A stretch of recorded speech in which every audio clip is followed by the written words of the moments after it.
Olá, turma, tudo bem? Vamos começar mais uma aula, né? Hoje falando sobre a civilização hebraica. Civilização essa que é muito importante, porque através dela nós tivemos contato com o monoteísmo e a religião que hoje a grande maioria da sociedade segue, que é o cristianismo, certo? Essa sociedade ela é citada dentro das igrejas e dentro também da Bíblia. Os hebreus ficaram conhecidos posteriormente como judeus ou como israelitas, certo? Esse povo era um povo seminômade e se fixaram na região da Palestina, próximo ao Rio Jordão. Então lembrem-se que a civilização ela se torna civilização quando ela se fixa em um local e ela começa a se organizar dentro de uma questão política, econômica e social. Antes disso, eu não tenho um grupo grande, então eu sou nômade. Eu só vou me fixar quando esse grupo aumenta, tá? Então, essa sociedade, ela se fixa na Palestina, próximo ao Rio Jordão. Rio Jordão também é um rio importante, citado na Bíblia e que supostamente foi ali o batismo de Jesus, certo? Tudo que nós vamos ver aqui, vocês vão conseguir imaginar ou vão lembrar de ter ouvido falar, porque basicamente é na região da Palestina que nós temos toda a trajetória da história bíblica, a história de Jesus. Dentro dessa região, nós encontramos outros nomes citados na Bíblia, nas Bíblias, e que a gente também conhece, né? Cisjordânia, Betel, Egito, Síria, Israel, enfim. Nesse contexto territorial, nós temos aí o aparecimento dos hebreus. Politicamente, é uma sociedade que se divide em alguns períodos. O período dos juízes, que nós temos aí como exemplo Sansão, o período dos reinados, exemplo Salomão, e o primeiro período, que é o período patriarca, né? Então nós temos um período que a sociedade ela é governada por patriarcas, aí a gente tem Moisés. Depois nós vamos ter um outro período que é o de juízes e, por fim, o de reis, tá? Então todos os nomes que eu dei a vocês são nomes que vocês já conhecem, né? Moisés, Sansão e Salomão. Esses homens, eles exercem uma função de chefe, de juiz, de militares e religiosos. Perfeito? Na economia, nós temos aí uma economia baseada da agricultura e no pastoril, que faz parte daquele grupo. Quem já leu a história bíblica, né, desse povo hebraico, já ouviu falar muito sobre a questão dos agricultores e a questão dos pastores que são citados. Então, é uma região que propicia esse tipo de desenvolvimento comercial e econômico, é o que gera dinheiro para eles, tá bom?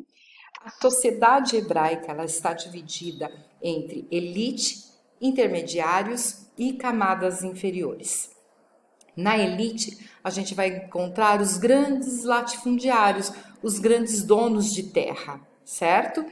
Os rabinos, que são religiosos, e a família dos governantes. Na classe intermediária, nós vamos ter os burocratas, né, que lidam com a situação dos documentos, das organizações, das leis, e nós vamos ter os comerciantes. E por fim, nós temos a camada inferior, que é formada por camponeses e escravos. O que essa sociedade nos traz de foco, de importância, é a questão da religião. O monoteísmo é a partir dela que a gente tem contato com a história, a vida de Jesus Cristo e passamos a seguir a religião cristã.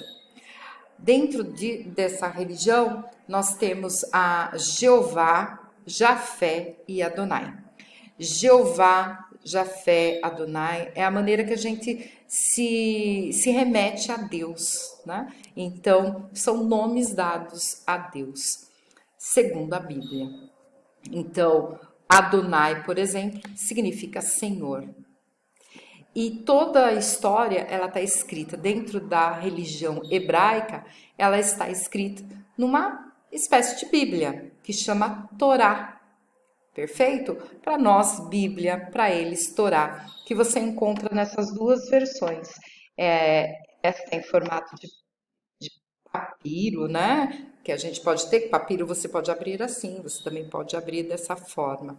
E Torá, que é a espécie de uma Bíblia, muito mais parecida com o que a gente usa hoje, certo? Então, papiro, a Torá pode ser lida desta maneira, pode ser impressa assim, né, conforme a imagem, e também pode ser encontrada em forma de um livro, certo? Os líderes que nós tivemos aí, Abraão, Isaac, Jacó, certo? Abraão, Isaac e Jacó.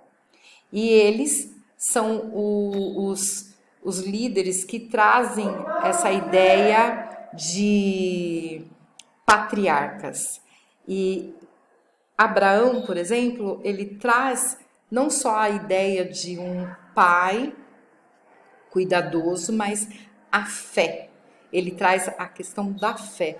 Por isso que em muitos lugares a gente fala assim, tenha a fé de Abraão, porque num determinado momento ele precisou fazer um sacrifício e não tendo o cordeiro, ele acreditando que Deus poderia te dar o livramento, ele oferece o seu filho e por fim ele consegue ter o livramento, não precisou sacrificar o próprio filho. Por isso, nós temos sempre nas igrejas e nas músicas algo que fale, que nos remete a ter uma fé igual de Abraão. Perfeito?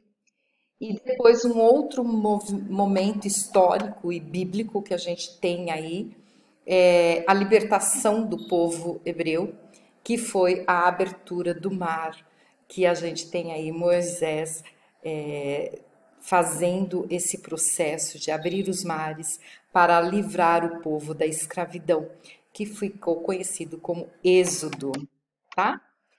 E no tempo dos reis, a gente tem aí o rei Salomão, responsável pela construção do templo de Salomão, certo?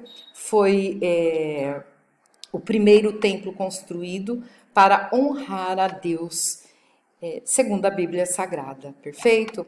Ele foi destruído 2 vezes, esse templo, pelos babilônios, uma vez pelos babilônios, e a segunda vez pelos romanos.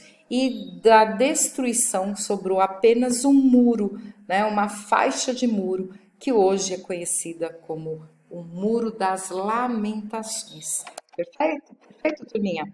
Eu espero que vocês tenham entendido um pouquinho. São apenas algumas informações, né, para que vocês possam entender o texto que vocês vão ler, grifar e depois mandar para mim pelo WhatsApp o que vocês encontraram, tá? Até mais, turma. A gente se encontra. Beijos!